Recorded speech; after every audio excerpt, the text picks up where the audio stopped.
নামাজ ঐক্যের শিক্ষা দাঁড় করায়া দেবে, কাঁধে কাঁধ মিলায়া, পায়ে পা মিলাইয়া এক ইমামের পিছনে দাঁড়াও।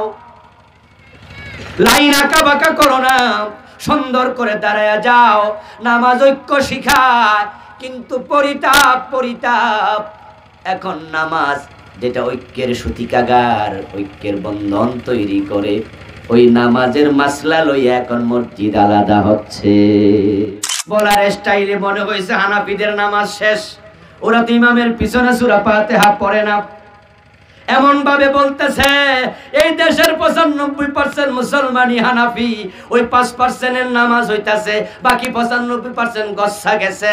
আবার যারা আমিন জোরে বলে ওদেরকে মসজিদ থেকে বের করে দাও। মসজিদে ঢোকার অনুমতি মুমিনদের আছে না নাই? কথা বলতে হবে, মসজিদে মুসলমানের প্রবেশের অনুমতি আছে না নাই? তো সে জোরে আমিন বলছে, তাকে তুমি মসজিদ থেকে বের করার অধিকার পাইলা কই? সে কি কাফের হইছে নাকি? আসসালামু আলাইকুম ওয়া রাহমাতুল্লাহ। আলহামদুলিল্লাহ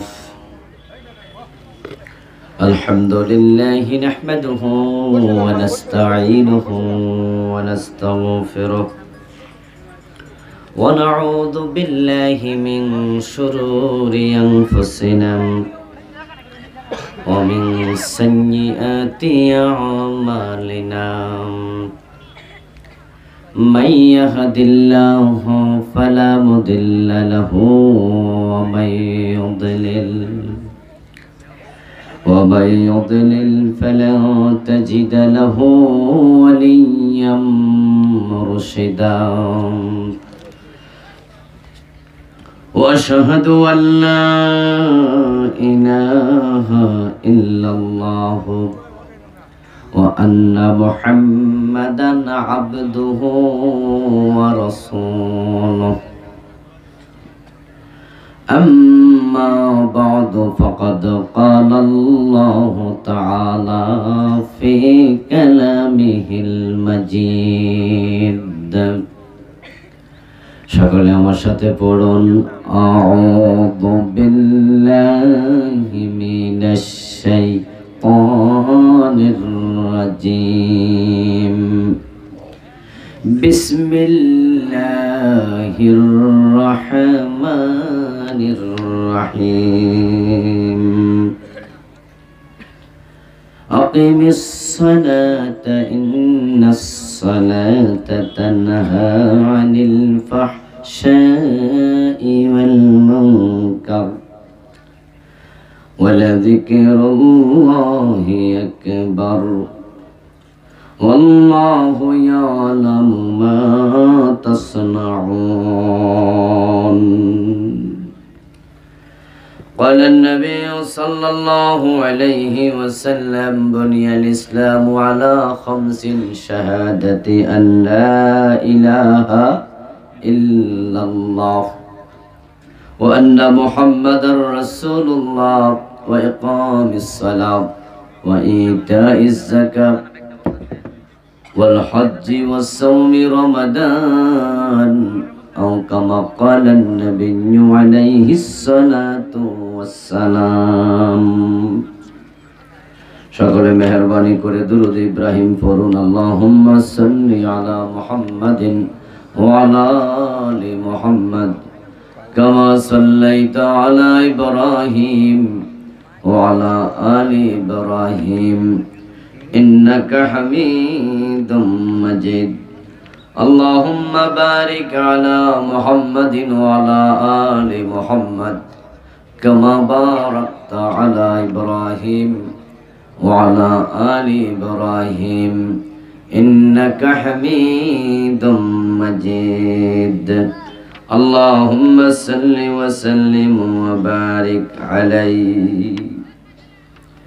প্রেমার্চর যুব সমাজ ও এলাকাবাসীর উদ্যোগে আয়োজিত আজকের এই 16তম বার্ষিক ইসলামী সম্মেলনের মুআজ্জাজ মুকাররম সম্মানীয় সভাপতি বিশিষ্ট রাজনীতিবিদ জনাব মোহাম্মদ আব্দুল মতিন আকন্দ সাহেব, সম্মানীয় সহসভাপতি আলহাজ কামাল উদ্দিন সাহেব, প্রধান অতিথি যিনি আমার পূর্বে অত্যন্ত সংক্ষিপ্ত সময়ে চমৎকার কিছু গুরুত্বপূর্ণ কথা বলেছেন।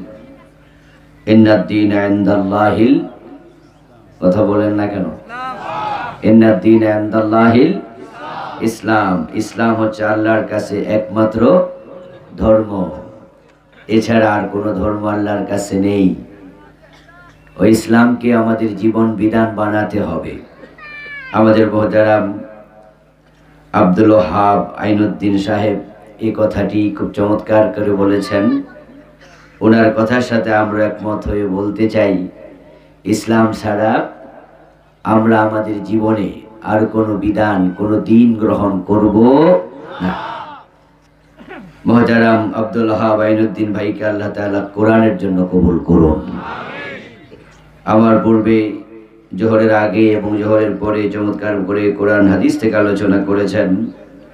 আপনাদের এই এলাকারই কৃতি সন্তান, ঐতিহাসিক সুলতানপুর শাহী জামে মসজিদের সম্মানীয় ইমাম, বিশিষ্ট মুফাসসিরে কোরআন মুহতারাম মাওলানা মাহফুজুর রহমান, উপস্থিত উদ্বোধক সাহেব সহ অন্যান্য বিশেষ অতিথিবৃন্দ, অন্যান্য সম্মানীয় ওলামায়ে কেরাম, ইসলাম প্রিয় তৌহিদি জনতা, পর্দার অন্তরালের সতী সাধবী মা ও বোন, আল্লাহ তাআলার পবিত্র দাতের লাখো কোটি শুকরিয়া জ্ঞাপন করছে যে মহান মনি অত্যন্ত মেহেরবানি করে এই দিনে দুপুরে দুনিয়ার সকল কাজ পিছনে ফেলে রেখে কোরআনের মহব্বতে, কোরআনের ময়দানে আমাদেরকে হাজির হওয়ার তৌফিক দিলেন। কৃতজ্ঞতা তাকে জানাই যিনি আমাদেরকে করোনার বিপর্যস্ত পরিস্থিতিতে সুস্থ রেখেছেন। কোরআনের কথা বলার মতো, শোনার মতো যে মন দরকার, সে মন মানসিকতা দিয়েছেন। এই সব নেয়ামতের মালিক কে? নেয়ামত পাওয়ার পরে বান্দার দায়িত্ব হলো কৃতজ্ঞতা জ্ঞাপন করা। লাইন শাকারতুম লাযীদান্নাকুম, যদি বান্দা কৃতজ্ঞ হয় আল্লাহর দায়িত্ব নেয়ামত আরো বাড়াইয়া দেয়া। সুবহানাল্লাহ। আল্লাহ তাআলা কখনো ওয়াদা লঙ্ঘন করেন না। তিনি বললেন লাইন শাকারতুম লাযীদান্নাকুম, তোমরা যদি শুকরিয়া করো অবশ্যই আমি নিয়ামত আরো বাড়িয়ে দেব। আমরা আল্লাহ তাআলার জন্য আলোচনা শুরুতে কৃতজ্ঞতা দিতে চাই। তাই সবাই মিলে মন প্রাণ উজাড় করে অন্তরের সবটুকুন শ্রদ্ধা এবং ভালোবাসা দিয়ে আমাদের মনিব আল্লাহ তাআলাকে একটিবার ধন্যবাদ জানাই, কৃতজ্ঞতা জানাই। সবাই মিলে জোরে জোরে কালিমাত শুকর পড়ি, আলহামদুলিল্লাহ। সম্মানীয় ভাইরা, সময় কম, আসরের আজান হয়ে যাবে 4:45, ইতিমধ্যে কিন্তু 2:45 বেজে গেছে। আমরা 1 ঘন্টা সময় পাবো কথা বলার। আমি আপনাদের সম্মুখে পবিত্র কোরআন মাজিদ থেকে সূরাতুল আনকাবুতের 45 নম্বর আয়াতে আংশিক তেলাওয়াত করেছি। বিশ্বনবীর পবিত্র মুখনিসৃত সহিহ বুখারী এবং মুসলিমে উদ্ধৃত একখানা ছোট্ট হাদিসে নববী পাঠ করেছি। আল্লাহ তাআলা তৌফিক দান করলে এখান থেকে কিছু কথা বলবো। আমা তৌফিকি ইল্লা বিল্লাহ। আল্লাহ তাআলা সূরা আল-আনকাবুতের 45 নম্বর আয়াতে বলছেন, আকিমিস সালাহ, নামাজ কায়েম করো। ইন্নাস সালাতা তানহা আনিল ফাহশাই ওয়াল মুনকার, নিশ্চয়ই নামাজ অশ্লীল এবং গর্হিত কাজ থেকে বিরত রাখবে। ওয়ালা যিকরুল্লাহি আকবার, আল্লাহর জিকির সর্বশ্রেষ্ঠ কাজ।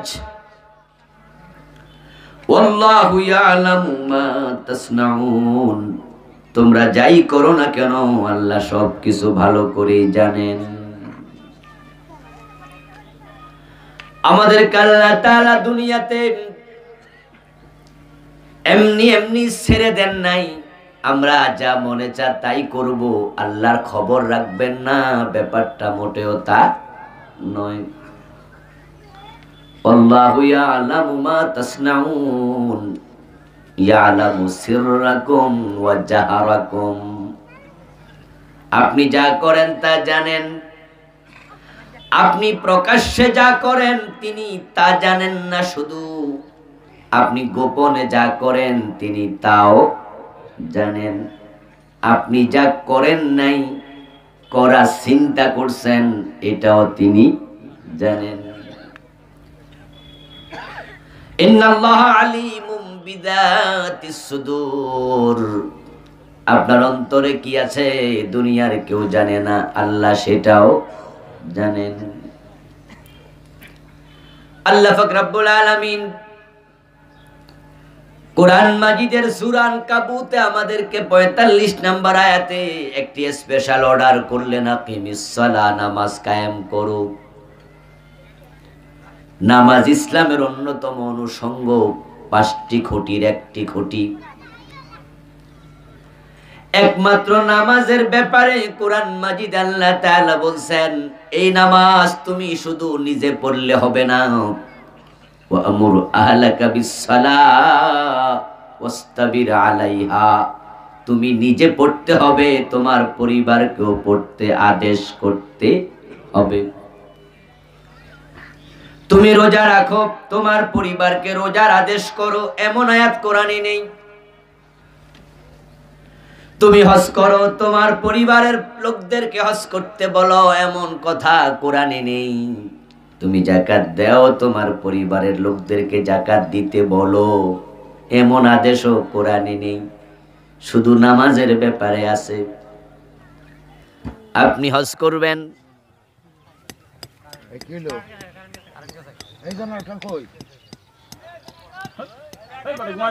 লাগাও লাগাও, আচ্ছা ধৈর্য ধৈর্য।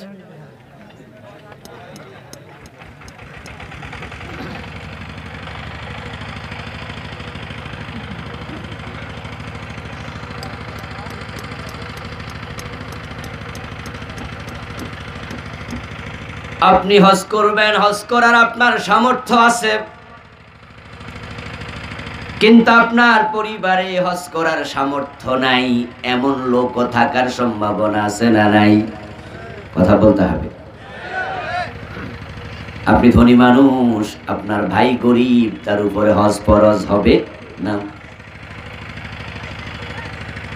আপনি সুস্থ, আপনার বাবা অসুস্থ, তার উপরে হজ ফরজ হবে না, সক্ষমতাই নাই। ওয়ালিল্লাহি আলান নাস হিজ্জুল বাইতি মান ইসতাতা ইলাইহি সাবিলা। হজ তো তার উপরে ফরজ হয় যে হজ করার সামর্থ্য রাখে। এই জন্য যার সামর্থ্য নাই তার যাকাত দেয়া লাগবে না। আপনার পরিবারে আপনার যাকাত দেওয়ার সামর্থ্য আছে, আপনি দেন। আপনার মায়ের সামর্থ্য নাই, আপনার মা দিতে হবে না।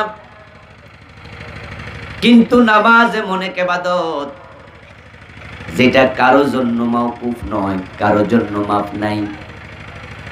যত অসুস্থ হোক, দাঁড়ায়া পড়তে না পারলে বসে পড়ো, বসে পড়তে না পারলে শুয়ে পড়ো, কোনো অবস্থাতেই নামাজ মাপ হবে না।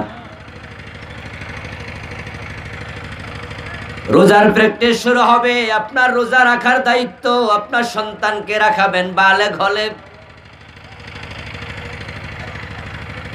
কিন্তু নামাজের দায়িত্ব হলো 7 বছর বয়স থেকে। আপনার উপরে নামাজ ফরজ হবে বালেগ হওয়ার পরে, কিন্তু আপনার বাবা আপনাকে নামাজ শিখানো ফরজ আপনার বয়স যখন 7 বছর। মুরু আওলাদাকুম বিসসালাহ ওয়া হুম আবনাউ 7 সিনিন। 7 বছর হলেই সন্তানদেরকে আদেশ করো। ওয়া আমুর আহলাকা বিসসালাহ, পরিবারকে তুমি নামাজের কথা বলো। ওয়াদরিবুহুম আলাইহা ওয়া হুম আবনাউ 20 সিনিন। বয়স যখন 10 হবে তখন তুমি নামাজ না পড়লে সন্তানকে প্রয়োজনে পিটুনি দাও। আমরা জানি সন্তানেরা 10 বছর বয়সে বালেগ হয় না। 10 বছরের বাচ্চাদের মোষ ওঠে না, দাড়ি গজায় না।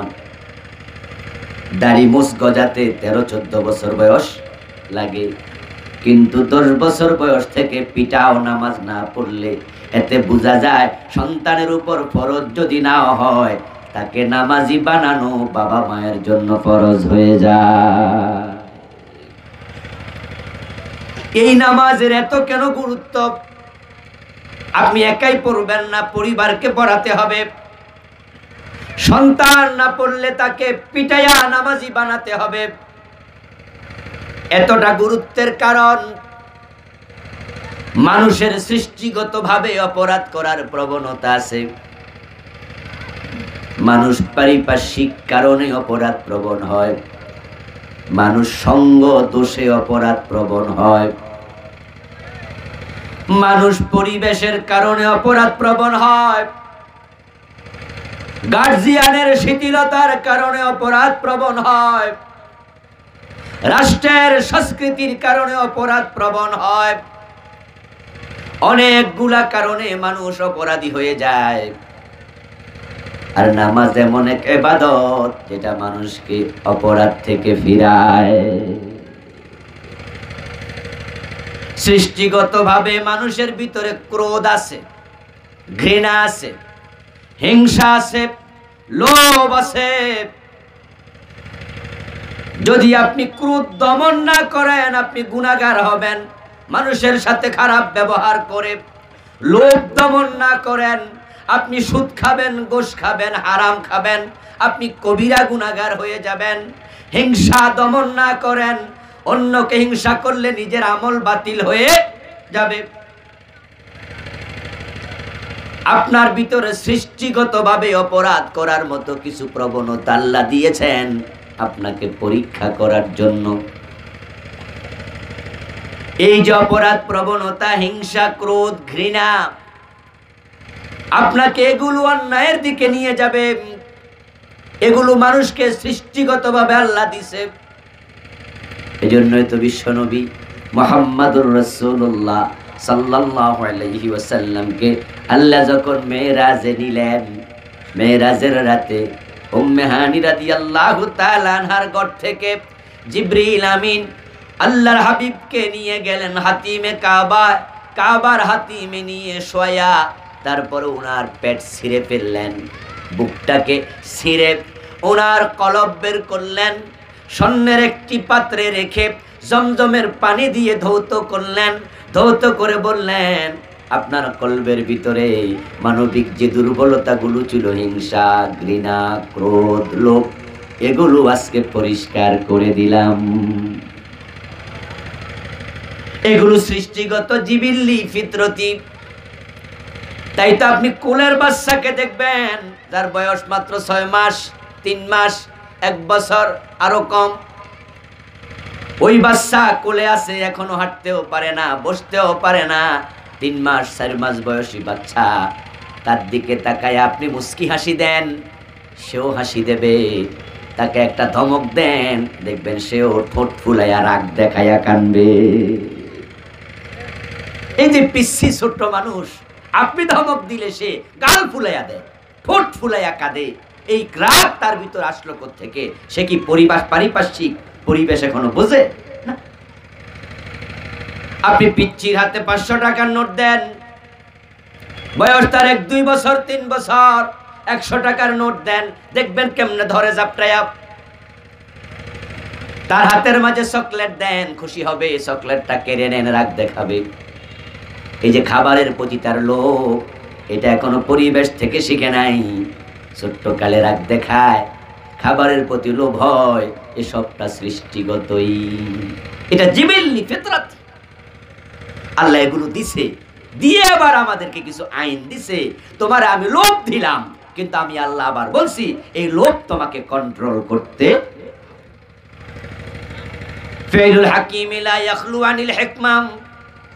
আল্লাহ মহাবিজ্ঞানী, ওনার কোনো কাজ হিকমত থেকে খালি নয়। আমাদেরকে তিনি লোভ নামক জিনিসটা যদি না দিতেন, তাহলে বন্ধু আমরা ইবাদত করতাম না? শীতকালে ফজরের টাইমে প্রচন্ড ঠান্ডাতে ওযু করে ফজরের নামাজ পড়ি। আমরা নামাজ পড়ে আল্লাহকে বলি, আল্লাহুম্মা ইন্নী আসআলুকা রিদাকা ওয়াল জান্নাহ ওয়া আউযু বিকা মিন সাখাতিকা ওয়া আযাবিন নার, আল্লাহুম্মা আজিরনা মিনান নার। ও আল্লাহ, আমি নামাজ পড়ছি, আমারে জান্নাতটা দিও। বলি না? কথা কয় না কেন ভাইরা? বলি কি না? হে আল্লাহ, আমাকে জাহান্নাম থেকে তুমি পরিত্রাণ দাও। আপনি ইবাদত করেন, জান্নাত পাবেন। হুজুররা বলছে 1 টাকা দাও 10 টাকা পাইবা, 700 টাকার নেক পাইবা। তা আপনি দুনিয়ার পকেটের টাকাটা রিকশা চালায়া কামাইছে, ওই মসজিদের পাশ দিয়ে রিকশা চালায়া যায়, মসজিদের মাইক দিয়ে কয় আমাদের মসজিদের কাজ চলছে, একটু টাকা দেন। রিকশাওয়ালা ঘাম জড়াইয়া যে টাকা কামায়, ওই কষ্টের টাকাটাও দেয়, কারণ সে জানে এটা আখিরাতে আবার পাওয়া যাবে। আপনার যদি লোভে না থাকতো, আপনি জান্নাতের জন্য ইবাদত করতেন না। আল্লাহ আপনাকে লোভ দিয়েছে। আবার কোরআনের মাঝে জান্নাতে কি কি নিয়ামত আল্লাহ দেবেন, হুর দেবেন, গেলমান দেবেন, বিল্ডিং দেবেন, জায়গা জমিন দেবেন, অনেক কিছু দেবেন। এই আলোচনাগুলো কোরআনে আছে না নাই? আল্লাহ এগুলো দিয়া, ওই লোভ আপনার ভিতরে আছে, তিনি জানেন। এগুলোর কথা বললে আপনি আকৃষ্ট হবেন। ক্রোধ যদি না থাকতো, রাগ যদি না থাকতো, দেশ চালানো যেত না। এই জন্য দেশ যারা চালায় তাদের রাগ লাগে। রাগ যদি না থাকে, চোর ডাকাত ওসি সাহেবকে ভয় করবে না। পুলিশের দারোগা দেখলে দৌড় মারবে না। হযরত ওমরের রাগ আছে, ওই রাগের কারণেই তো শয়তান ওমর যে রাস্তায় চলতো, বয়সে রাস্তায় চলতো না। অন্যায়ের প্রতি আপনাকে ক্রোধ দেখাতে হবে, রাগ দেখাতে হবে। আবার এই রাগ বউয়ের সাথে দেখায়া তালাক মাইরা দেয়া যাবে না, কন্ট্রোল করতে হবে। রাগ দেখায়া বন্ধুর সাথে ঝগড়া করা যাবে না। আচ্ছা, হাত ফাঁকার কথা এসে বললাম, বা টেবিল ফ্যানের কথা বললাম, হয়েছে এটা তো আর শেষ হইলে কি আসবে না?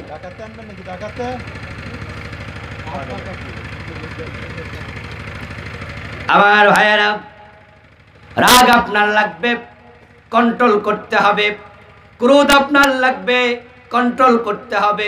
লোভ আপনার লাগবে, কন্ট্রোল করতে হবে। কথা বোঝেন? এগুলো আপনার লাগবে। কিন্তু আমরা কন্ট্রোল কয়জনে করি? আমরা নিজের নফসের সাথে কুলাতে পারি না। না পারার কারণে আমরা অনেক সময় আল্লাহর গোলামি বাদ দিয়া নফসের গোলামিও, কথা কয় না, নফসের গোলামিও করি। আল্লাহ বলছে এটা করো না। আমরা নফসের কথা শুনলাম, নফস মজা পায়। ওই সিনেমার পোস্টারের দিকে তাকায়ও না, কাপড়হীন ওই নারীর দিকে তাকায়ও না, ওই সিনেমার নায়িকাকে দেখো না। আল্লাহ কয় পুরুষ চোখ অবদমিত করো, কুল্লিল মুমিনিনা ইয়াগুদ্দু মিন আবসারিহিম, চোখটা নামাও।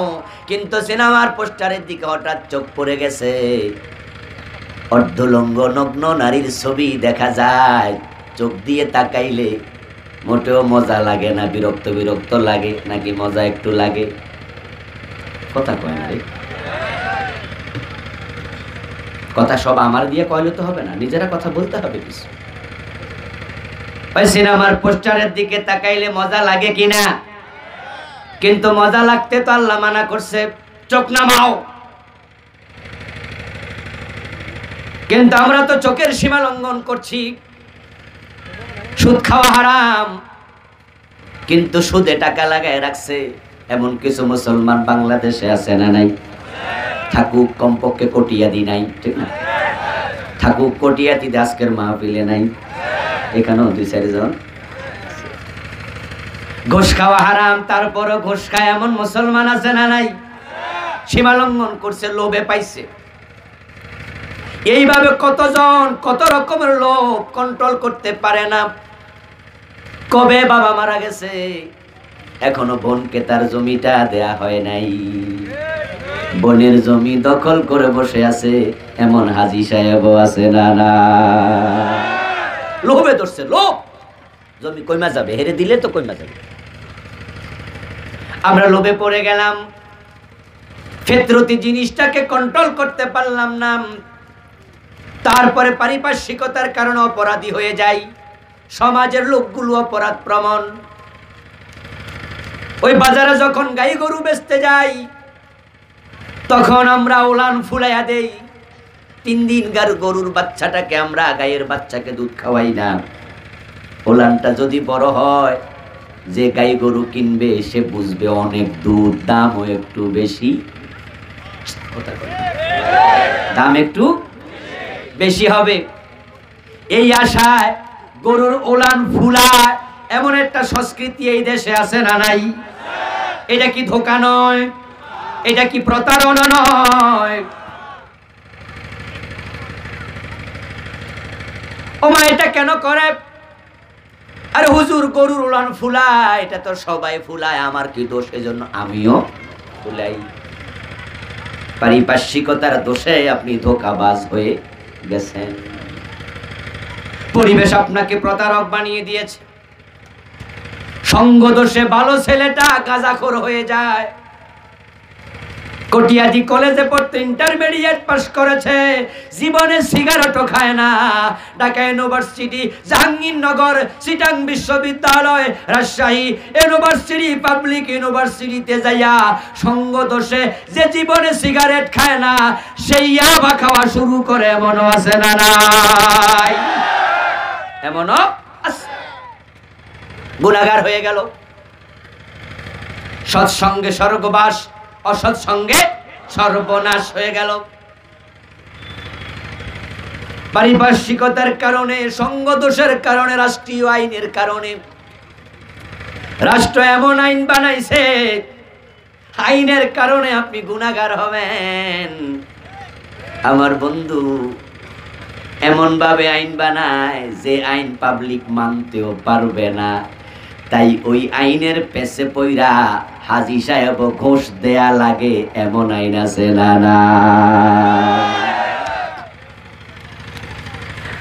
গতকালকে একজন হাজী আমারে ফোন দিলেন, শিক্ষিত মানুষ। হুজুর, সিটি কর্পোরেশন থেকে বিল্ডিং বানানোর জন্য তাদের যে অর্ডার, তাদের যে ফরমায়ের আলোকে আমি এনেছি অনুমতিপত্র, ডিজাইন পাস করে দিয়েছে। তারা যেই ডিজাইন দিছে, আমার নিজের জায়গা লাখ লাখ টাকা দিয়ে 1 শতক কিনছি। কয়েক শতক জায়গার দাম কোটি টাকা। কিন্তু ডিজাইনে দেখি 60% জায়গা বিল্ডিং বানানো যাবে, বাকি 40% চারপাশে খালি রাখো। এখন এত কোটি টাকার জায়গা খালি রাখলে আমার তো লস। এখন যদি ওই ডিজাইনটা আমি না মাইনা চারপাশে পাসপোর্ট করে আমি রাখি, তাহলে হুজুর আমার বিল্ডিং আমি করতে পারবো, কেউ ভাঙবে না। তবে আবার সিটি কর্পোরেশনের ইঞ্জিনিয়ার যখন আসবে বিল্ডিং বানানো কালে, ও আইসা কব কাম বন্ধ রাখো, ডিজাইনের বাহিরে কেন করলা? এখন যদি আমি সাইরা দেই কোটি টাকার জমি লস, অথচ তারে যদি 50,000 দেই তাহলে কোনো অসুবিধাই নেই।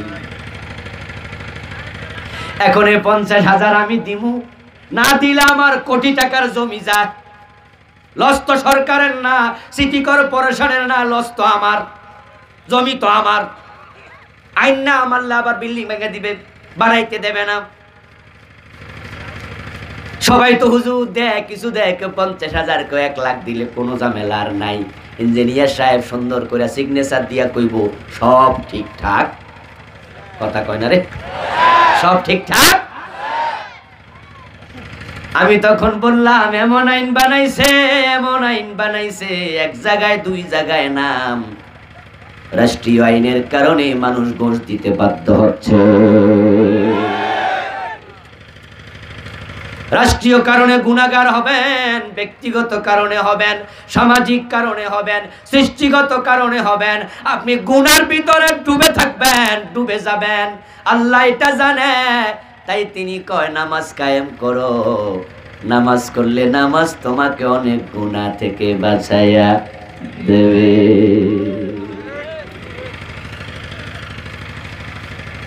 নামাজ এমন এক ইবাদত, যে ইবাদত আপনাকে অনেক গুনাহ থেকে বাঁচাবে, অনেক গুনাহ থেকে, অনেক গুনাহ থেকে। আল্লাহর কথা কখনো মিথ্যা হতে পারে না। ইন্নাস সালাতা তানহা আনিল ফাহশাই ওয়াল মুনকার, নিশ্চয়ই নামাজ গর্হিত কাজ থেকে ফিরায়। কে বলেছেন? আওয়াজ দিয়ে বলেন, কে বলেছেন? আল্লাহর কথা কখনো অসত্য হতে পারে না। আমার বন্ধু, আজকের বাংলাদেশের যুব সমাজ ইয়াবার সাগরে, ফেন্সিডিল হেরোইনের সাগরে ভাসতেছে। ইয়াবা বাংলাদেশে এত বেশি পরিমাণ প্রবেশ করছে, কল্পনা করতে পারবেন না। আমাদের বিজিবি, আমাদের র্যাব, আমাদের পুলিশ, টোটাল প্রশাসন ইয়াবার বিরুদ্ধে যুদ্ধ ঘোষণা করেছে। স্বরাষ্ট্রমন্ত্রী মহোদয় জিরো টলারেন্স নীতি ঘোষণা করেছে। ইয়াবার ব্যবসায়ী যারা আজ থেকে বছর এক দেড়েক আগে তাদেরকে ক্রসফায়ারে মারছে, মনে আছে না? ইয়াবার ব্যবসায়ী কোনো বিচার টিচার নাই, মাইরাল অনেক ক্রসফায়ারে দিয়েছে। কিন্তু আওয়াজ করে বলুন তো, ইয়াবা কি বন্ধ হয়েছে? বরং মাঝে মাঝে পত্রিকায় দেখা যায় 5 লাখ পিস, 3 লাখ পিস ধরা খাইছে একসাথে। এই 5 লাখ পিস ইয়াবা যদি ধরা না পড়তো, ওই ইয়াবা সেবন করার লোক এই দেশে আছে না নাই? আপনি ভাবেনও নাই। হতে পারে আপনার বাড়ির পাশের মোড়ের দোকানে ও রাত 12টার পরে ইয়াবা বিক্রি হয়। ইয়াবা আজকে পৌঁছে গেছে কলেজ লেভেল পার হইয়া হাই স্কুল লেভেলে। ওই ছোট্ট ঐশী আমাদের চোখে আঙ্গুল দিয়ে দেখাইয়া দিছে। ও লেভেলে পড়ুয়া ক্লাস 10, 9, 10 এর মেয়ে ঐশী মাদকাসক্ত হইয়া তার বাবা মা দুইজনকে হত্যা করেছে, মনে আছে না? ঐশী অ্যারেস্ট হয়েছে, জেলে আছে, ফাঁসির অর্ডারও হয়েছে। কার্যকর হবে কি হবে না এটা ভবিষ্যতে দেখা যাবে। একটা ঐশীকে পাশে দিয়া লাভ নাই, হাজার হাজার লাখ লাখ ঐশী তৈয়ার হয়ে গেছে।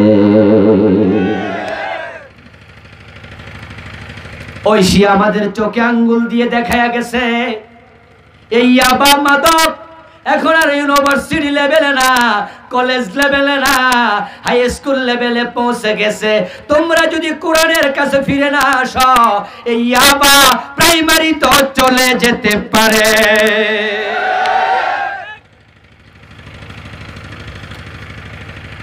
এই দেশে যত ইউনিভার্সিটি কলেজের স্টুডেন্ট ইয়াং পোলাপান মদ খায়, গাঁজা খায়, ইয়াবা খায়, তাদের সংখ্যা যদি 10 লক্ষ হয়, 5 ওয়াক্ত নামাজ পড়ে, ফজরের নামাজও কাজা করে না, এমন 5 ওয়াক্ত নামাজি গাঁজা মদ ইয়াবা খায়, 10 লাখের ভিতরে একজনের নামও পাওয়া যাবে না। আমাদের দেশে যারা ডাকাতি করে, চুরি করে, ছিনতাই করে, রাহাজানি করে, রাস্তা দাঁড়ায়া মানুষের বুকে ছুরি ঠেকায়া পকেটের টাকা নিয়ে যায়, তারপরে মুক্তিপণ আদায় করে, এমন হারামি যদি 10 লাখ থাকে, 5 ওয়াক্ত নামাজি তার মাঝে একজনও পাওয়া যাবে না। হ্যাঁ বন্ধু, জোহর পরে আসর পড়ে না, জুমা পরে ওয়াক্তিয়া পড়ে না, ঈদের নামাজ পড়ে ওয়াক্তিয়া নামাজ, জুমার নামাজও পড়ে না, এমন কিছু আপনার ফাঁকিবাজ নামাজি পাওয়া যেতে পারে, কিন্তু 5 ওয়াক্ত নামাজি মদখোর হয় না, ডাকাত হয় না, চিন্তাকারী হয় না।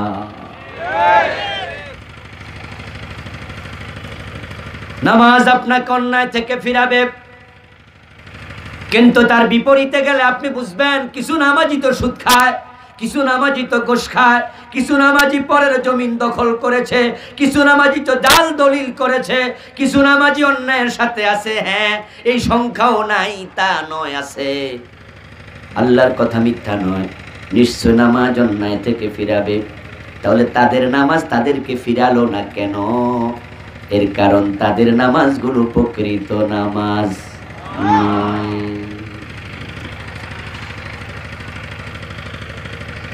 আমার বন্ধু বিদেশ থেকে আসার সময় অনেকে পুতুল আনে মেয়েদের জন্য। এমন কিছু খেলনা পুতুল আছে যে পুতুলগুলো নাচতে পারে, গাইতে পারে, মাথা নাড়ে, হাত নাড়ে, চোখ নাড়ে, আছে না? সুইচে টিপ দিলে গানও গায়। ওই পুতুল যখন নাচে, হাত নাড়ে, চোখ নাড়ে, দেখতে মনে হয় মানুষ, কিন্তু পুতুল কি মানুষ? আকৃতিকার, কথা বলুন, আকৃতিকার, কিন্তু মানুষ। পুতুল যেমন আকৃতিতে মানুষ, বাস্তবে মানুষ নয়। যাদের নামাজ অন্যায় থেকে ফিরাতে পারে নাই, দোস্ত তুমি জেনে রাখো, তোমার নামাজ দেখতে নামাজ, বাস্তব নামাজ নয়। আল্লাহর কথা মিথ্যা হতে পারে না। নামাজি নিষ্পাপ, মাসুম তা নয়। তোমার সাউন্ড আমার দিকে ফিরে দাও তো। এটা নামাজি মাসুম তা নয়, নামাজিরা পাপ করে না তা নয়। মাসুম শুধু আল্লাহর নবীগণ, রাসূলেরা মাসুম, নবীগণ মাসুম। নামাজি মাসুম নয়, নামাজিরও গুনাহ হবে। অন্যায় থেকে নামাজ ফিরায়, এই আয়াতের ব্যাখ্যা এটা নয় যে নামাজি যে 5 ওয়াক্ত হয়ে যাবে, 5 ওয়াক্ত নামাজ ওয়ালা গুনাহ করবে না, আয়াতের ব্যাখ্যা তা নয়। গুনাহ মাঝে মাঝে নামাজিরও হয়। এই আয়াতের ব্যাখ্যা হলো 5 ওয়াক্ত নামাজি একটা কবিরা গুনাহ কন্টিনিউ করতে পারে না, তার নামাজ তাকে সেখান থেকে ফিরাতেই হবে। আরে ভাই, 5 ওয়াক্ত নামাজিও মাঝে মাঝে দুই একটা মিছা কথা বলে ফেলতে পারে, কখনো কখনো চোখের পর্দা হারায় ফেলতে পারে। 5 ওয়াক্ত নামাজির দ্বারাও কখনো কখনো প্রতারণা হয়ে যেতে পারে, দুই একটা কবিরা গুনাহ হয়ে যেতে পারে, কিন্তু তার নামাজ তাকে স্মরণ করায়া দেবে ওই কবিরা গুনাহ থেকে তোমাকে তাওবা করতে হবে। তুমি তাওবা করো, কি করছো এটা? নামাজ তার ধাক্কাবে। কিন্তু যে মিয়া কন্টিনিউ ওজনেও কম দেয়, কন্টিনিউ নামাজও পড়ে, সুদেও টাকা লাগাচ্ছে, খাচ্ছে সুদ, আবার নামাজও পড়ে, ঘোষও খায়, নামাজও পড়ে, যার নামাজ কন্টিনিউ কবিরা গুনাহ থেকে তাকে ফিরায় না, বুঝতে হবে তার নামাজটা আল্লাহর নিকট পর্যন্ত পৌঁছে না। কেমনে পৌঁছবে? নামাজের তো 13টা ফরজ আছে। কয়টা ফরজ? আরকান হাকাম 13 ফরজ। আপনাদের সবার কাছ থেকে আমি শব্দ চাই, আওয়াজ চাই, আওয়াজ একটু দেন, মুখটা কাজে লাগান। 13টা ফরজের মাঝে 12টা আমল করলেন, একটা বাদ দিলেন, নামাজটা আছে না গেছে? হবে? এই নামাজ পড়তে পড়তে কপালে কালো দাগ ফালাইছো, 1 রাকাত তোমার গর্দান পার হয় নাই, আকাশের দিকে যায় নাই। 13টার মাঝে 13টাই মানতে হবে, একটাও ছাড়তে পারবা না। ওই 13 ফরজের 1 নাম্বার ফরজে তো ঘাটতি, 2 নাম্বারে ঘাটতি, 3 নাম্বারে ঘাটতি। 1 নাম্বারে শরীর পাক, হারাম খাইলে শরীর পাক থাকে কেমনে? 2 নাম্বারে কাপড় পাক, হারাম টাকায় কাপড় কিনে নামাজ পড়ো, ওই কাপড় দিয়ে যত নামাজ পড়ো 1 রাকাত কবুল হবে না। قال النبي صلى الله عليه وسلم من اشترى ثوبا ب10 دراهم فيه درهم حرام لم يقبل الله له صلاته ما دام عليه। বিশ্বনবী বলেন, 1000 টাকা 100 টাকা দিয়ে কাপড় কিনো, 1 টাকা যদি হারাম থাকে 1 টাকা, বাকি 99 টাকা হালাল। 1টা টাকা হারাম ঢুকে গেছে, ওই কাপড় পরে যত নামাজি পড়ো কবুল হবে না। 3 নম্বরে নামাজের জায়গা পাক, ঠিক না? ছোটকালে বক্তব্য পড়ছেন না? 1 নম্বরে শরীর পাক, 2 নম্বরে কাপড় পাক, 3 নম্বরে নামাজের জায়গা পাক, 4 নম্বরে সতর ডাকা, 5 নম্বরে কেবলামুখী হওয়া। বক্তব্যের সিরিয়াল দিয়া 13টা মুখস্থ করাইছে। 3 নাম্বার সিরিয়াল হলো নামাজের জায়গা পাক হওয়া লাগবে। এখন তো পাক জায়গা পাওয়া কঠিন, এমন কঠিন, এমন কঠিন। রাসূলুল্লাহ বলেছেন মসজিদগুলো যখন চাকচক্যপূর্ণ হতে থাকবে তখন বুঝবা কিয়ামত ঘনায় আসছে। এখন মসজিদ হইছে পাকা, মুসল্লি হইতাছে কাঁচা। একসময় মসজিদ ছিল কাঁচা, মুসল্লি ছিল পাকা। এখন 50,000 টাকা যে দেয় ইমাম সাহেব তারে মারহাবা কয়, সুদের টাকা না ঘোষের টাকা যাচাই করে না। মসজিদের নতুন কমিটি হবে, নতুন কমিটি। মসজিদ এখানে আছে রাস্তার পাশেই, কিন্তু ভাঙ্গাচুরা। কয় যে নতুন কমিটি তো অমুকরে সভাপতি বানাও, কারণ উনি তো ঢাকায় থাকে। ঢাকা থাকলে কি হয়েছে, সভাপতি বানাও। তারপরে আমরা সেক্রেটারি সব মসজিদ কমিটির সব সদস্য ওনার বাড়ি যাবো, যাইয়া ওনারে কম আমনের সভাপতি বানাইছি, এবার আপনি দোতলা বানাইয়া দেন। পয়সাওয়ালা মানুষ, ওনার সভাপতি বানাইয়া দোতলা যদি দাবি করি, 1 তালা তো দিবই। ওই সভাপতি সিনেমা হলের মালিক, মসজিদের সভাপতি, মসজিদের সেক্রেটারি, মসজিদের মোতাওয়াল্লি, সুদী ব্যাংকের মালিক, সিনেমা হলের মালিক, কেমন আছে না নাই? হারাম টাকা দিয়া টাইলস কিনছো, সিমেন্ট কিনেছো বন্ধু, ইট কিনেছো, বালি কিনেছো। ওই হারাম টাকা কেনা ইটের উপরে সেজদা দিছো। 3 নাম্বার সত্য, জমিন পাক হওয়া লাগবে। নামাজের জায়গাটা পাক হইছে না নাফাক? তো নামাজ কেমনে হবে? এই জাতীয় নামাজীদের নামাজ আসমানে যাবে না, আল্লাহর কাছে পৌঁছবে না। তাই তাদের নামাজ তাদেরকে অন্যায় থেকে ফিরাতে পারে না। নামাজটা বড় দামি ইবাদত। এটা মুমিন সেনার আলামত। এটা মুমিনদেরকে ঐক্য শিখায়, একতা শিখায়। ওয়াতাসিমু বিহাবলিল্লাহি জামিআন ওয়া লা তাফাররাকু। আল্লাহ তাআলার বক্তব্য, তোমরা আমার রশি কোরআনকে ঐক্যবদ্ধভাবে আঁকড়ায়া ধরো, পরস্পর বিচ্ছিন্ন হইও না। নামাজ ঐক্যের শিক্ষা। দাঁড় করায়া দেবে, কাঁধে কাঁধ মিলায়া, পায়ে পা মিলাইয়া এক ইমামের পিছনে দাঁড়াও। লাইন আঁকা বাঁকা করো না, সুন্দর করে দাঁড়ায়া যাও। নামাজ ঐক্য শিখায়, কিন্তু পরিতাপ, পরিতাপ।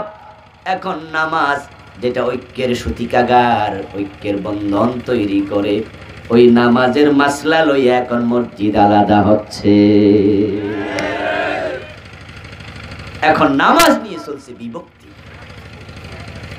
আলেম ওলামারা এমন ভাবে ফতুয়া দেয় নামাজের ব্যাপারে, একজন আরেকজনকে ইসলাম থেকে খারিজ করে দিচ্ছে। নামাজ আমাদেরকে ঐক্য শিখাবে, আমরা নামাজ নিয়ে বিভক্ত হচ্ছি। আমার ভাইয়েরা, ফতুয়া দেয়া হচ্ছে যদি কেউ জোরে আমিন বলে তাকে মসজিদ থেকে বের করে দিবা। জোরে আমিন যদি কেউ বলে তারে ধরবা, ধরে জিজ্ঞাবা পাইলা কই। আবার আরেকজন ফতুয়া দেয় ইমামের পিছনে যদি সূরা ফাতিহা না পড়ো নামাজ সব শেষ। বলার স্টাইলে মনে হয়েছে হানাফিদের নামাজ শেষ, ওরা তো ইমামের পিছনে সূরা ফাতিহা পড়ে না। এমন ভাবে বলতেছে এই দেশের 95% মুসলমানই হানাফি, ওই 5% নামাজ হইতাছে, বাকি 95% গচ্ছা গেছে। আবার যারা আমিন জোরে বলে ওদেরকে মসজিদ থেকে বের করে দাও। মসজিদে ঢোকার অনুমতি মুমিনদের আছে না নাই?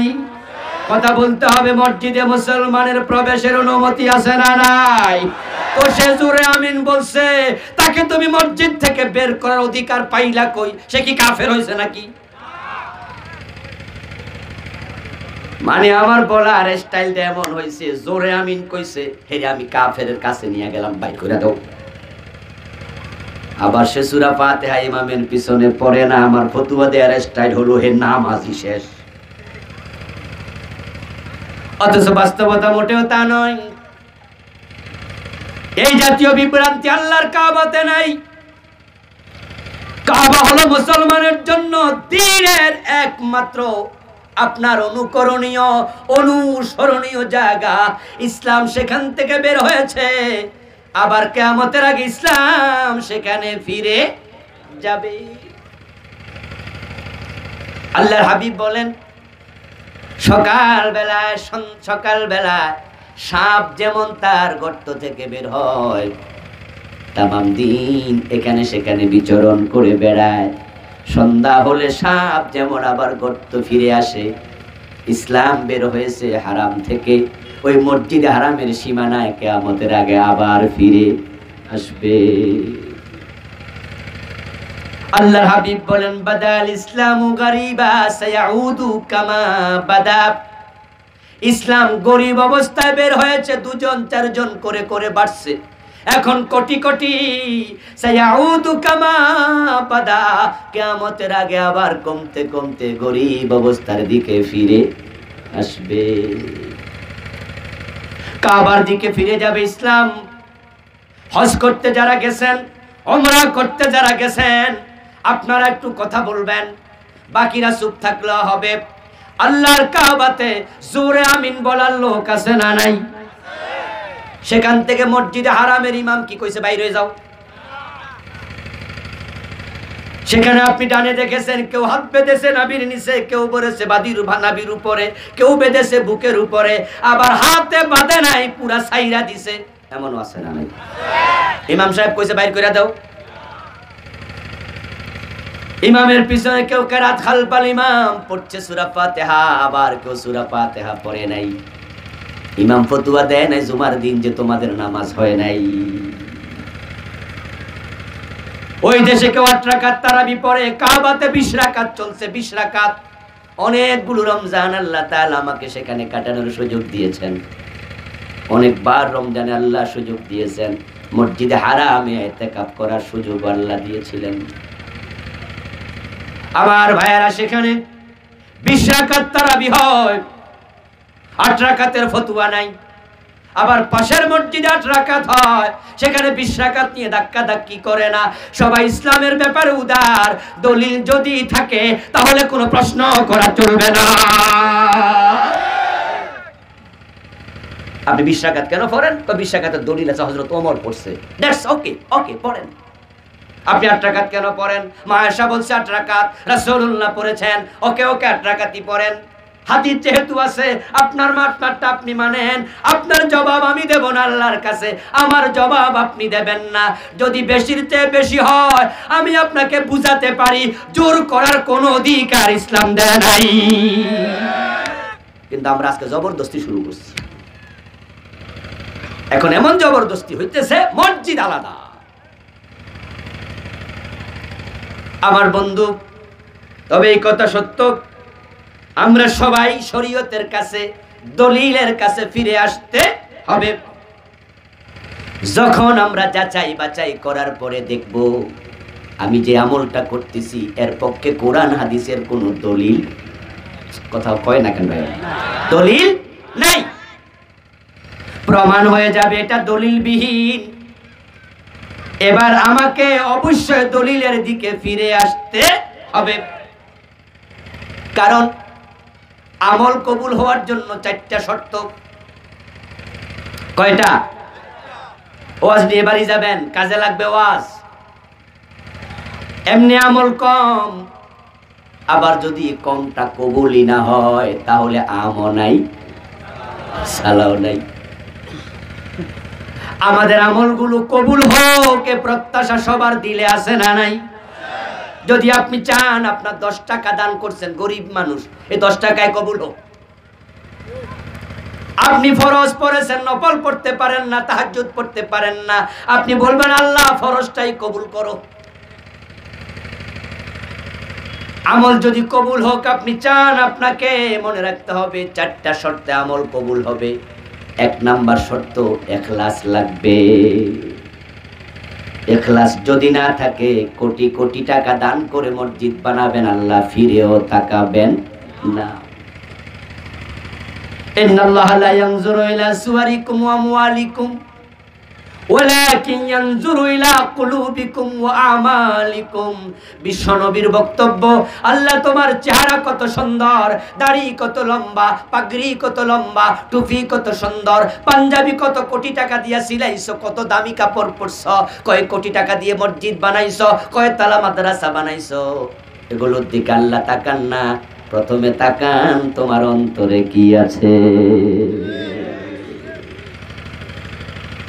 আখলিস দীনাক ইয়াকফিকাল আমালুল কালিল।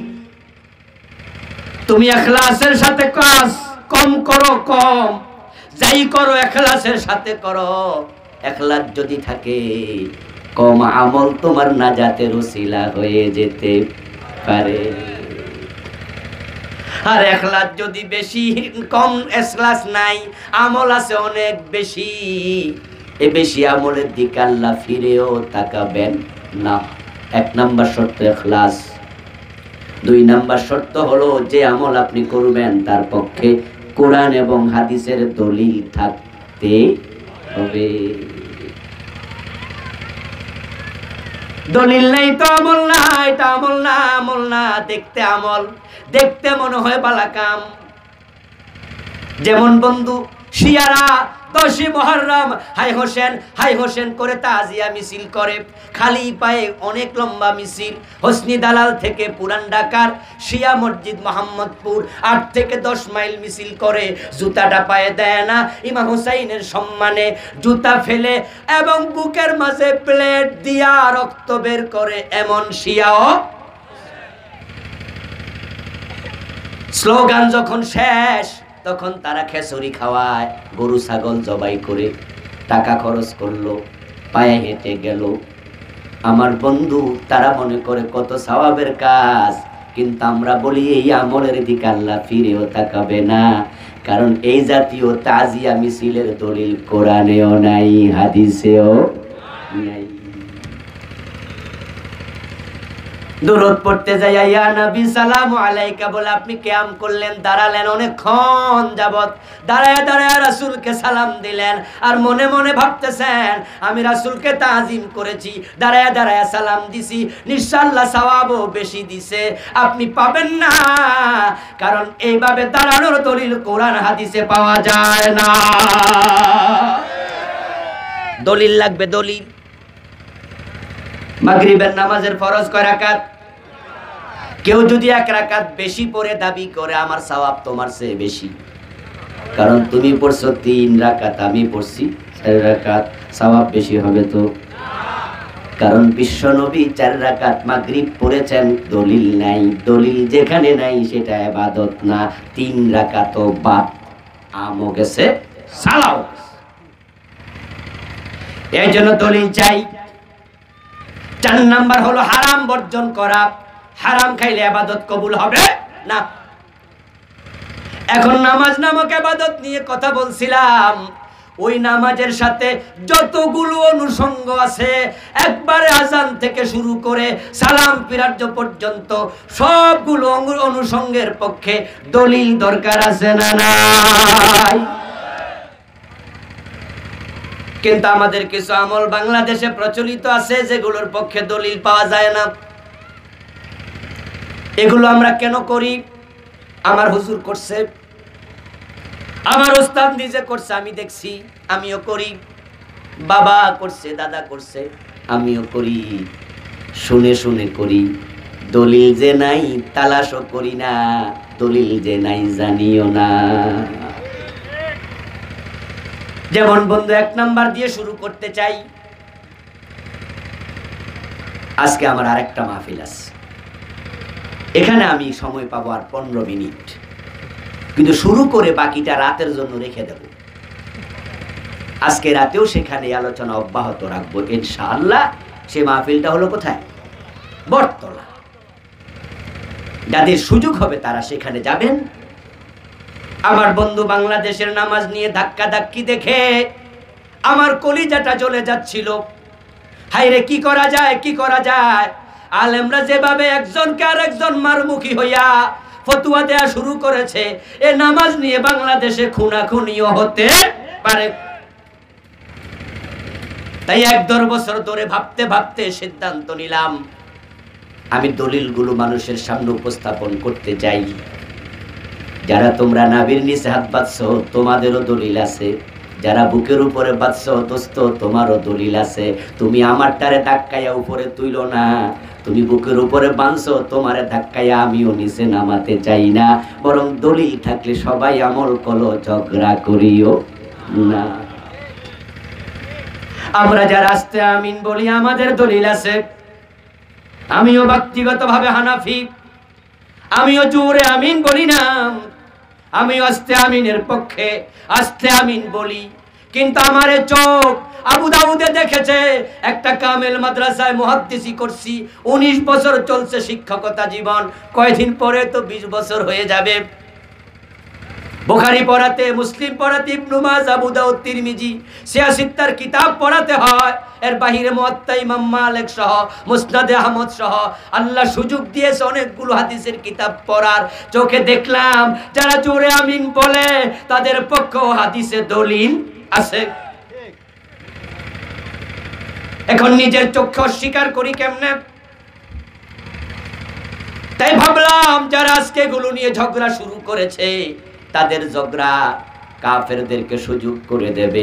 ইসলাম বিদ্বেষীরা বলবে আমরা যে ইসলাম মানি না এটাই বালা, হুজুররাই তো মারামারি করছে। আমরা ঝগড়া করলে যারা ইসলাম বিরোধী, আমাদের ঝগড়া দেখে তারা খুশি হবে, ঠিক না? আমরা সুযোগ করে দিলাম। সেজন্য আমি একটি কিতাব লিখেছি, যেটা গত সপ্তাহে এসেছে মার্কেটে। হাদিসের বৈচিত্র্যে পূর্ণাঙ্গ নামাজ। প্রান্তিক হাদিস দেখো, একবারে নামাজের যত অনুষঙ্গ আছে কমপক্ষে 90% সমাধান এনেছি। সবগুলো এক কিতাবে আসে না। আজান আমরা শুরু করব সুন্নাত তরিকা, দলিল ভিত্তিক আজান হওয়া লাগবে। এটা ইবাদত, দলিলের বাইরে গেলে ইবাদত থাকে না। এখন মাহফিল করার কারণে তামাম বাংলাদেশের বিভিন্ন জায়গা সফর করতে হয়। কয়দিন আগে মাগরিবের নামাজ আজান হচ্ছে, চিটাং শহর দিয়ে যাচ্ছি, মাহফিল পেকুয়া, কক্সবাজারের কাছে। মাগরিবের আজান শুরু হল, মাগরিবের নামাজের আজান শুরু হলো। প্রায় মসজিদ থেকে দেখি আজানের আগে ধ্বনি আসছে, দুরূদ শরীফ পড়ছে। আজানের আগে পড়তেছে আসসালাতু ওয়াসসালামু আলাইকা ইয়া রাসূলুল্লাহ, আসসালাতু ওয়াসসালামু আলাইকা ইয়া হাবিবাল্লাহ। এমন কি আপনারা শুনছেন কোথাও? আমরা বরুড়া গেলে দেখি বরুড়া শোনা যায়, চান্দিনা শোনা যায়। আমার বাড়ি কুমিল্লা, আমার বাড়ির পাশে মসজিদ কয়েকটাতে শুনি আজান শুরু হয় আল্লাহু আকবার দিয়া, তাদের আজান শুরু হয় দুরূদ শরীফ দিয়া। হাদিসে আছে কি, তোমরা করলা কি? বিশ্বনবী হিজরত করে মক্কা থেকে মদিনায় গেলেন। মক্কায় আজানের সিস্টেম ছিল না। আজান কেমনে দেবে? কালেমা পড়লে তো গলায় রশি লাগায়া টানে, ঠিক না? বিশ্বনবী মক্কায় কথা বলবেন, পরিবেশটা এই মাইকল আওয়াজ বাড়াও, পরিবেশই নাই। তারা দারুন নাদওয়াতে মিটিং করে সিদ্ধান্ত নিয়েছে নবী মুহাম্মদকে হত্যা করা হবে আজ রাতেই। বড় বড় গোত্র থেকে একজন করে নাঙ্গা তলোয়ারওয়ালা হাজির হও। ফজরের টাইমে ঘর থেকে বের হওয়ার সাথে সাথে সবাই মিলে কোপাইবা, বনু হাশেম আমাদের বিরুদ্ধে যুদ্ধ করার সাহস করবে না, আমরা সংঘবদ্ধ আছি। আর প্রথম কোপ কে মারছে, শেষ কোপ কে মারছে, মাঝে কে মারছে খুঁজেই পাইব না। আমরা 20-50 জন 100 জন একসাথে কোপাবো। আল্লাহর নবীকে আল্লাহ তাআলা বললেন, রাসূল মক্কায় থাকার প্রয়োজন আর নাই, চলে যান। সেখানে আজান দেবেন কেমনে? হিজরত করে মদিনা আসলেন। নামাজ তো মক্কায় থাকতে ফরজ, মেরাজের রাতে। নামাজের জন্য এখন ডাকা দরকার। এশারের নামাজ পড়ে বিশ্বনবী সাল্লাল্লাহু আলাইহি ওয়াসাল্লাম সাহাবায়ে কেরামকে নিয়ে পরামর্শ মিটিংয়ে বসলেন যে আমরা মানুষকে কিভাবে আহ্বান করতে পারি। একজন সাহাবী হাত তোলা দিয়া, ইয়া রাসূলুল্লাহ, আমার প্রস্তাব হলো আজানের সময় হলে একটা ঘন্টা ধ্বনি বানাবেন, ওই ঘন্টার মাঝে আমরা পিটবো, স্কুলের দপ্তরি যেমনে পিটায়, মানুষ শুনবে, মানুষ নামাজে আসবে। বিশ্বনবী বলেন, এই প্রস্তাব আমার পছন্দ হলো না। আরেকজন সাহাবী হাত তোলা দিয়া বলে, ইয়া রাসূলুল্লাহ, আমার প্রস্তাব, আমরা একটা সিংহা নেব, ফু ফু করে করে বাজাবো, নামাজের সময় হলে মানুষ শুনবে, দৌড়ে মসজিদে আসবে।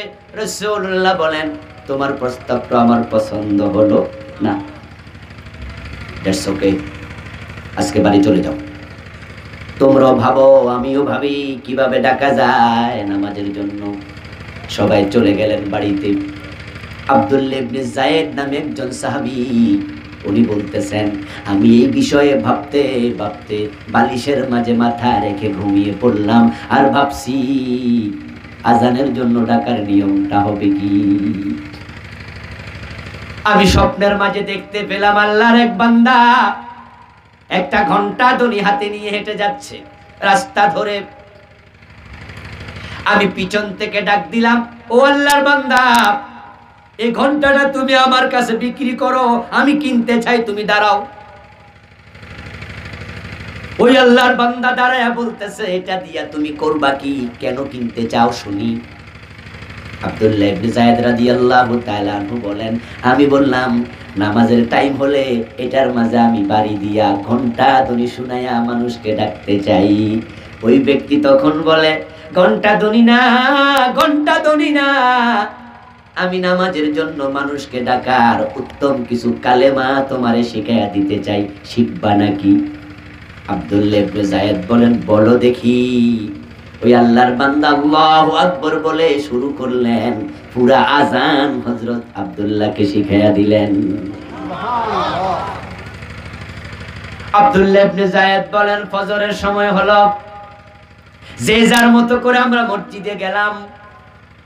রাসূলুল্লাহর কাছে আমি দৌড়ায়া সবার আগে পৌঁছে গেলাম। ইয়া রাসূলুল্লাহ, গত রাতে আমরা মিটিং করছি, আমি আজকে স্বপ্ন দেখেছি। বিশ্বনবীকে স্বপ্ন শোনালেন। রাসূলুল্লাহ শুনে বললেন, ইন্নাহা লারুয়াল হক, তুমি যা দেখছো সত্য স্বপ্নই দেখেছো। দারুণ দারুণ। ইয়া বেলাল, কুম ফানাদি বিসসালাহ, ও বেলাল তুমি দাঁড়াও, তোমার কণ্ঠ বড় শক্তিশালী। ও আব্দুল্লাহ, স্বপ্নে যা দেখেছো বেলালকে শোনাও, বেলাল তুমি আজান দিয়ে দাও। ইসলামে আজান শুরু হলো। সুবহানাল্লাহ,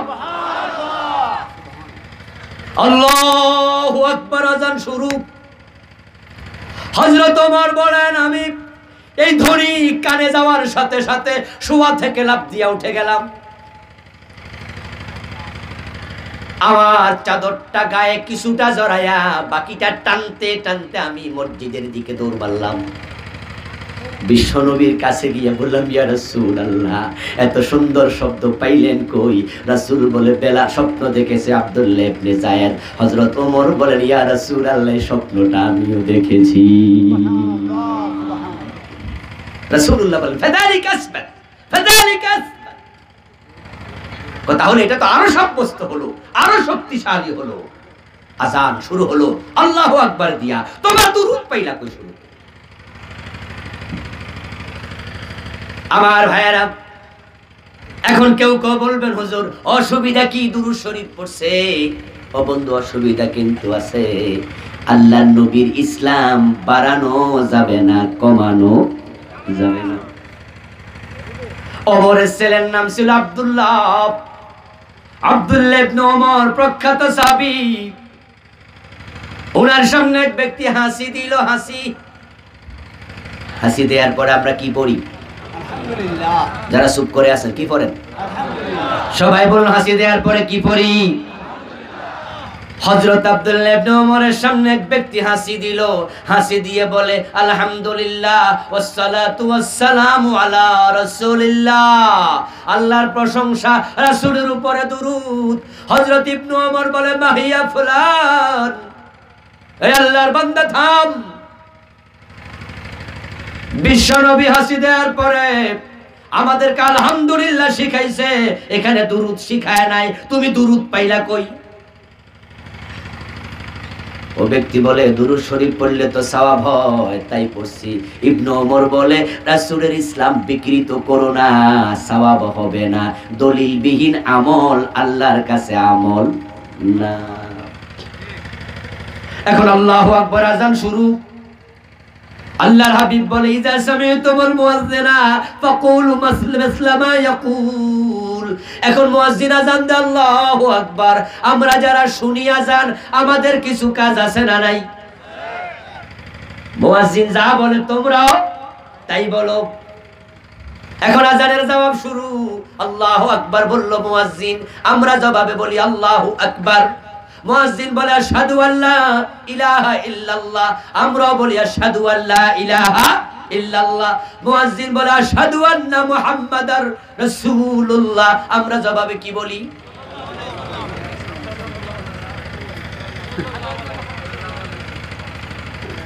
এখানে পেছ লেগে গেল। তিন রকম জবাব পাইলাম। আপনারা বলছেন সাল্লাল্লাহু আলাইহি ওয়াসাল্লাম, একজন বলল সাল্লাল্লাহু আলাইহি ওয়াসাল্লাম না, আমরা বলি আশহাদু আন্না মুহাম্মাদার রাসূলুল্লাহ, আরেকজন কয় ইয়া রাসূলুল্লাহ। আল্লাহর হাবিব বলেন ফাকুলু মিসলা মা ইয়াকুলুল মুয়াজ্জিন, মুয়াজ্জিন যা বলে তোমরা তা বলো। তো মুয়াজ্জিন বলে আশহাদু আন্না মুহাম্মাদার রাসূলুল্লাহ, আপনারা দুরূদ পড়তে বলল কে? দলিল কই? বরং আপনিও বলবেন আশহাদু আন্না মুহাম্মাদার রাসূলুল্লাহ, রাসূলুল্লাহ, এটাই হলো রাসূলের নির্দেশ। এখানে দুরূদ পড়া যাবে না। কিছু জায়গায় রাসূলের নাম শুনলে দুরূদ চলবে না।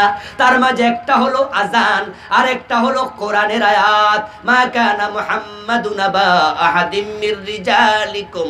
নবী মুহাম্মাদের নাম এই আয়াতে আছে না নাই? কিন্তু আপনি থাইমা দুরূদ পড়েননি। যখন আমরা তাশাহুদ পড়ি, তাশাহুদের মাঝে আছে আসসালামু আলাইকা আইয়ুহান নাবিয়্যু সাল্লাল্লাহু আলাইহি ওয়াসাল্লাম, ঠিক না? এখানে দুরূদ নাই। আশহাদু আল্লা ইলাহা ইল্লাল্লাহু ওয়া আশহাদু আন্না মুহাম্মাদান সাল্লাল্লাহু আলাইহি ওয়াসাল্লাম, এরপর আবদুহু ওয়া রাসূলুহু। ফাকুলু মিসলা মা ইয়াকুল, মুয়াজ্জিন যা বলে তোমরা তা বলো। এখন থেকে আর ওই ভুল করা যাবে না। আপনিও বলবেন আশহাদু আন্না মুহাম্মাদার রাসূলুল্লাহ, তারপরে আবার হাইয়া আলাস সালাত। মুয়াজ্জিন কয় নামাজে আসো। রাসূলুল্লাহ বলেন ও শ্রোতা, তুমি মুয়াজ্জিনের কইও না হাইয়া আলাস সালাত, মুয়াজ্জিন সাহেব আপনিও আইয়েন। মুয়াজ্জিন কয় হাইয়া আলাস সালাত, অত কি কথা বলতে হবে? অত কি নামাজে আসো। এখন আপনিও কবেন হাইয়া আলাস সালাম, নেন না না না, বরং তুমি বলো লা হাওলা ওয়ালা কুওয়াতা ইল্লা বিল্লাহ। সুবহানাল্লাহ পড়বেন না? লা হাওলা ওয়ালা কুওয়াতা ইল্লা বিল্লাহ অর্থ কি? অর্থ লা হাওলা আনিল মাসিয়া ওয়ালা কুওয়াতা আলা তাআ ইল্লা বিল্লাহ। ও মুয়াজ্জিন, তুমি আমাকে নামাজের জন্য ডেকেছো, আমিও যেতে রাজি, কিন্তু আল্লাহর সাহায্য দরকার আছে না নাই? আমার তো কোনো ক্ষমতা নাই। লা হাওলা আনিল মাসিয়া, গুনাহ থেকে বাঁচার কোনো ক্ষমতা নাই। ওয়ালা কুওয়াতা আলা তাআ, আল্লাহর আনুগত্য করার ক্ষমতাও নাই। ইল্লা বিল্লাহ, যদি আল্লাহ সাহায্য না করে। মুয়াজ্জিন বলবে হাইয়া আলাল ফালাহ, আপনি বলবেন লা হাওলা ওয়ালা কুওয়াতা ইল্লা বিল্লাহ। এভাবে বলতে বলতে মুয়াজ্জিন বলবে লা ইলাহা ইল্লাল্লাহ, আপনিও জবাবে তাই বলবেন। আযানের জবাব দেয়া শেষ। এখন কাম কি? এখন বাংলাদেশের লোকেরা কি করে? কথা কয় না কেন? দোয়া আছে না নাই? আর আযান শেষ হলে জবাবের পরে দোয়া আসেনি? কি দোয়া? আল্লাহুম্মা রব্বা হাযিহি দাওয়াতি তাম্মা। আমরা অধিকাংশ দোয়া করি, কিন্তু এটা সুন্নাহ নয়। সুন্নাহ হলো সুম্মা সাল্লু আলাইয়া। ইজা সামিতুমুল মুয়াজ্জিনা ফাকুলু মিসলা মা ইয়াকুল সুম্মা সাল্লু আলাইয়া, বিশ্বনবী বলছেন মুয়াজ্জিন যা বলে তোমরা তা বলো। যখন জবাব শেষ, আমার নাম তো শুনছিলা, দুরূদ তো তখন পড়ো নাই, জবাব দেওয়ার পরে আবার দুরূদটা পড়ো, তারপরে আবার দোয়া করো। সহিহ বুখারী হাদিস নাম্বার 576, সহিহ মুসলিম হাদিস নাম্বার 747, তিরমিজি হাদিস নাম্বার 199। বুখারীর হাদিস, মুসলিমের হাদিস, তিরমিজির হাদিস মানে না পাবলিক, জানেও না, কিন্তু আলহামদুলিল্লাহ সে ছাত্র জীবন থেকে এগুলো মানি। উস্তাদরা ক্লাসে পড়াইছে, চোখে আঙ্গুল দিয়ে দেখাইছে রাসূলের বক্তব্য, সুম্মালিত তারাখি সুম্মালিত তারাখি ওয়াউলিল জামঈ ফালিল ফাউরি। তুমি আযানের জবাব দেয়া শেষ করো, ধ্যান তুমি এবার আমার উপর দুরূদ পড়ো।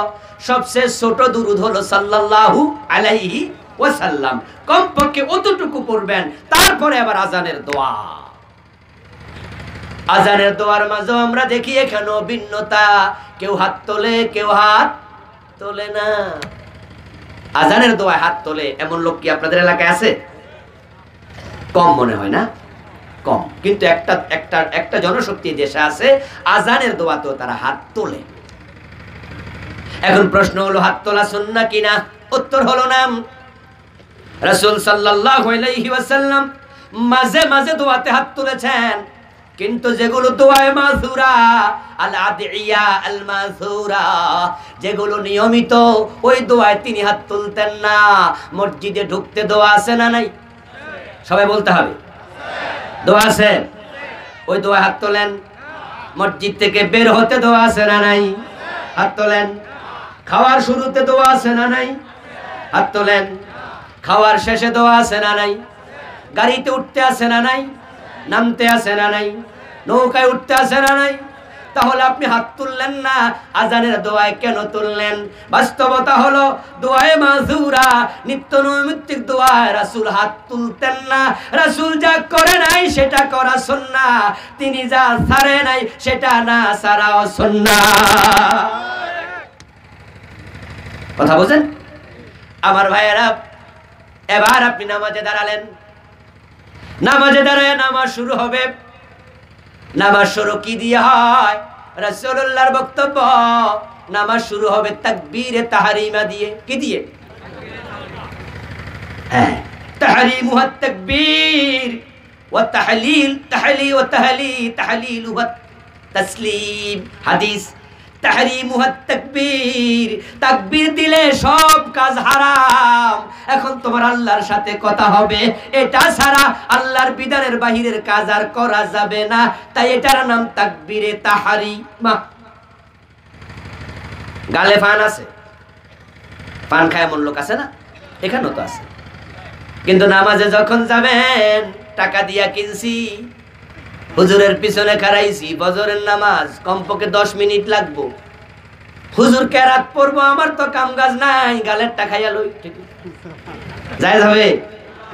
তাকবীরে তাহরিমার পরে গালের পান খাওয়া হারাম। তাকবীরের আগে পান জায়েজ, তাকবীর দেওয়ার পরে পানটার জায়েজ। আমাদের দেশের নামাজ তাকবীরে তাহরিমা দিয়া শুরু হয় না, শুরু হয় মুসাল্লার দোয়া দিয়া।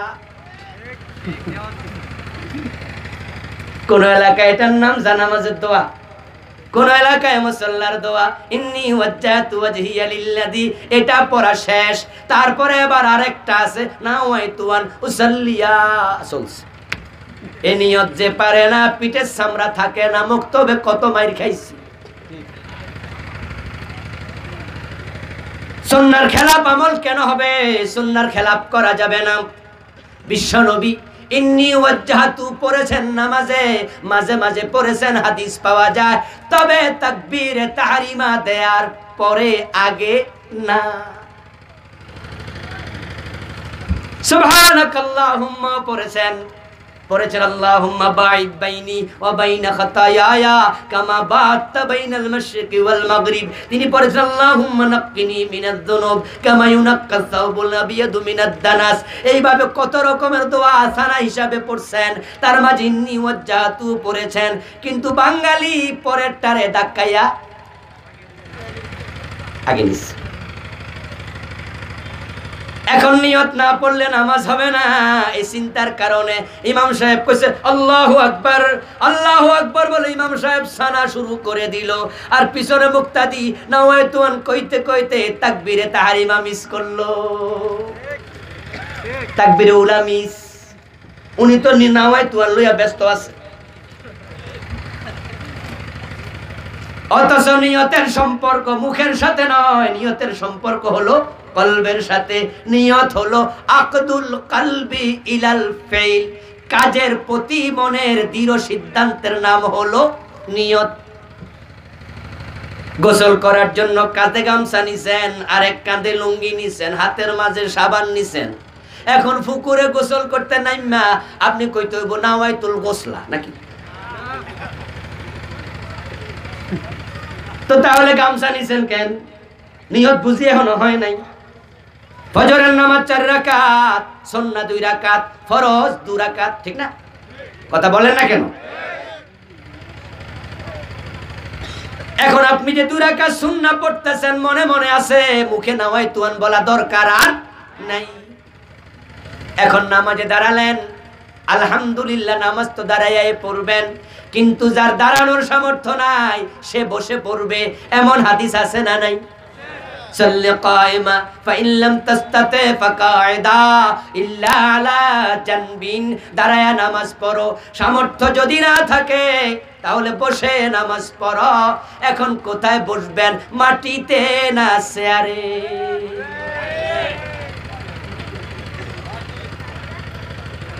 কোনটা সুন্নাহ? কথা বলতে হবে, কোনটা সুন্নাহ? বিশ্বনবী বসে নামাজ পড়েছেন অসুস্থ অবস্থায়, হাদিসে পাওয়া যায়, কিন্তু রাসূল কখনো চেয়ারে বসে নামাজ পড়েন।